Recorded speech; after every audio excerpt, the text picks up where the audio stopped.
নমস্কার বন্ধুরা, তো কেমন আছো সবাই? চলে আসলাম আবারও একটি ভিডিও নিয়ে। আমার চ্যানেলের নতুন একটি ভিডিওতে তোমাদের সবাইকে অনেক অনেক স্বাগত। তো দেখো, আমি কিন্তু রেডি হয়ে গেছি, কারণ আজকে আমি যাব বাড়িতে। আজকে হলো রাখি পূর্ণিমা, তো দাদাদেরকে তো রাখি পরাবো, তো তার জন্য এখন বাড়িতে যাব। আর এখন প্রায় বাজে হলো 4:30। আমি ভেবেছিলাম সকালবেলার দিকেই যাব, কিন্তু এখানে প্রচণ্ড বৃষ্টি হচ্ছে, প্লাস আমার ডাক্তার দেখানোর ছিল, তো তার জন্যই ডাক্তার দেখানো হয়েছে। আর এখন বৃষ্টিটা কমেনি, হালকা হালকা হচ্ছে। তো আমি এখন রেডি হয়ে গেছি, তো কিছুক্ষণ পরে আমি বেরোবো। চলো দেখতে থাকো আমার রাখি পূর্ণিমার ব্লগ।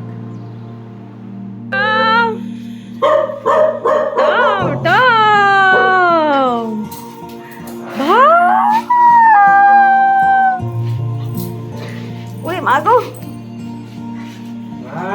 চলো চলো ভিতরে ভিতরে ভিতরে যাবো তো আমি। চলো চলো, আমি তো ভিতরে আসবো, আমি আসবো তো। আমি কি আসবো না নাকি? আমি কি আসবো না? চল চল চল। আরে আরে কি হয়েছে? কি দাবি? লাফাচ্ছিস কেন? আমি কি চলে যাচ্ছি? হ্যাঁ, আমি কি চলে যাচ্ছি নাকি? ওই দেখ, মলিও এসে বসতে, দেখছিস? দেখ, মলিও চলে আসছে আমার গলার আওয়াজ পায়ে। কি হয়েছে মলি? কি হয়েছে? পরে যাবো বাইরে, এখন আর যাবো না। টাটা। তো কি, তুমি কি আমাকে চিনছো? তুমি আমাকে চিনছো? তুমি আমাকে চিনছো? হ্যাঁ, দেখো দেখো, কি বলতে যাচ্ছ তুমি? আসবা? আমি হাত পা ধুয়ে আসি, আমি ড্রেস ছেড়ে হাত মুখ ধুয়ে আসবো, তারপরে আমরা রাখি পরবো, ঠিক আছে? Tata tata tata. আসবা? আসো আসো আসো আসো আসো।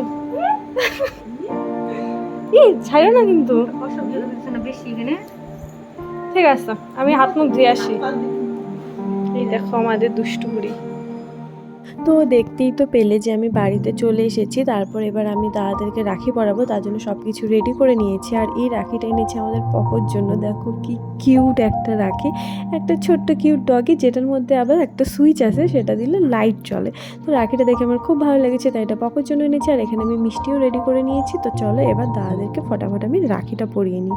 আর আমি এখানে দাদাদেরকে রাখি পরাচ্ছিলাম, আর টমটম এসে নিচে বসেছিল। যেহেতু সবাই আমরা এই ঘরে ছিলাম, তাই ও চলে এসেছে। ওকেও আমি রাখি পরাবো, সেটা ভিডিওতে পরে দেখতে পাবে। আর আমি এদিকে দাদাদের রাখি পরাচ্ছিলাম, আর পেছন থেকে বৌদি বলছিল, আচ্ছা রাখি বন্ধনটা তো রবীন্দ্রনাথ ঠাকুর শুরু করেছিল সবার জন্য, তাহলে এখন কেন এটা শুধু বোনেরা দাদাদেরকেই রাখি পরায়? এটা তো সবাই সবাইকেই পরাতে পারে।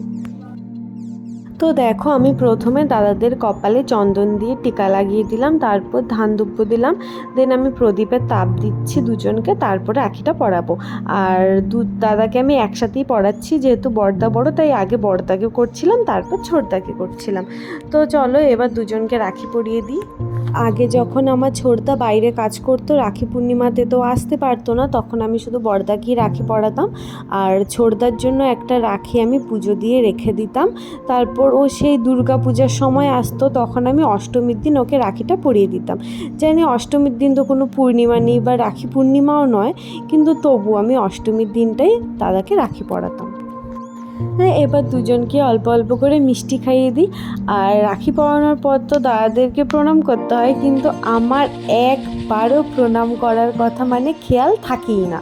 তো যাই হোক, বড়দাকে পরানো হয়ে গেছে, এবার ছোটদাকে রাখি পরাচ্ছে। আর ওই দেখো পিছনে টমটম গিয়ে বসে আছে বৌদির পাশে। তো যেটা বলছিলাম যে আমার প্রণাম করার কথা কখনোই মনে থাকে না, তো আমি রাখি পরিয়ে খুব কম সময় যে আমি প্রণাম করি। তো এবার হচ্ছে আমি আমাদের পকোকে রাখি পরাচ্ছিলাম। দাঁড়া, পড়াইতে দে। এখন পড়াবো না তো, মামুনি কালকে আসবে, তারপরে পড়াবো। কি সুন্দর রাখিটা। এটা খাইবে না, এটা দেখে দেখে খাইয়ে আজ খুললে তোমরা।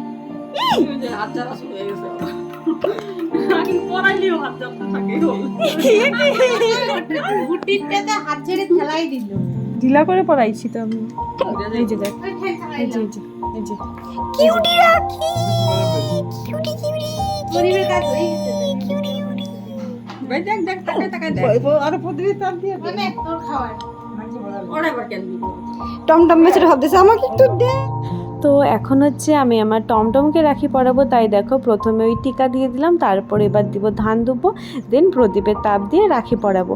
আর টমটম কিন্তু মেয়ে, কিন্তু তবুও প্রত্যেক বছর রাখি পূর্ণিমাতে আমি আমার দাদাদের সাথে সাথে ওকেও রাখি পরাই। আর হচ্ছে টমটমের জন্য এখানে দেখতে পাচ্ছ আমি অর্ধেক মিষ্টি নিয়েছি। জানি তোমরা বলবে হয়তো যে ওদেরকে মিষ্টি দেওয়া ঠিক নয়, সেটা আমিও জানি, আমি ওকে মিষ্টি দিই না, কিন্তু রাখি পূর্ণিমা যেহেতু তাই ভাবলাম রাখি পরাবো। তো মিষ্টিটা আমি ভালো করে রসটা চিপে দেন ওকে অল্প একটু মিষ্টি খাইয়েছিলাম। আর শুধু ওরা না, আমরাও, যেটা আমাদেরকে মানে খেতে বারণ করে, যেটা আমাদের খাওয়া বারণ, সেটাই আমরা খেতে বেশি পছন্দ করি। তো ওর ক্ষেত্রেও সেম, মানে যেগুলো জিনিস মিষ্টি চকলেট যেগুলো ওর খাওয়া উচিত নয়, ও ওগুলো খাওয়ার জন্যই বেশি লাফাবে, আর যেগুলো ওর খাবার জিনিস সেগুলোও খেতে চায় না।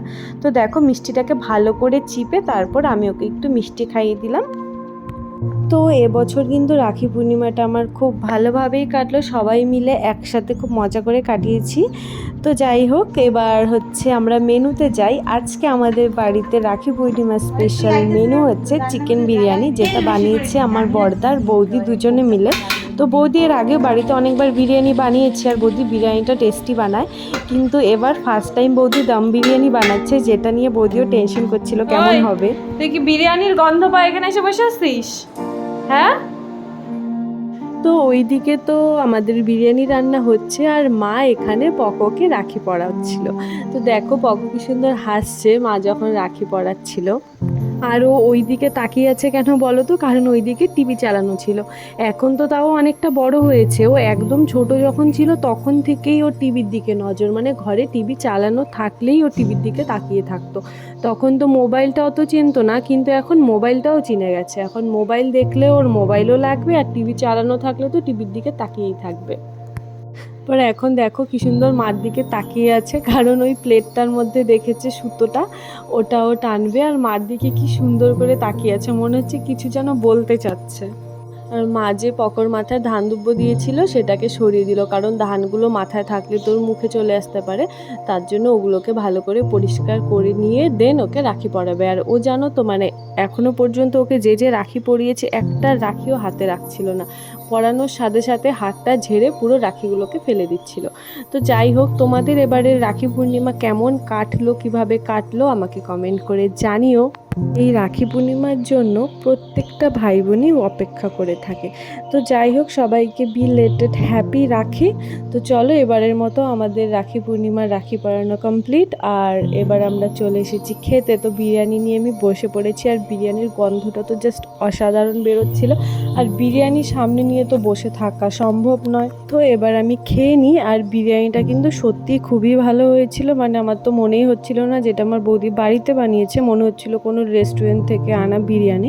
তো যাই হোক, আজকের মতো ভিডিওটা এখানেই শেষ করছি। আমার ভিডিও দেখতে ভালো লাগলে চ্যানেলটা সাবস্ক্রাইব করে দিও। দেখা হচ্ছে পরের ভিডিওতে।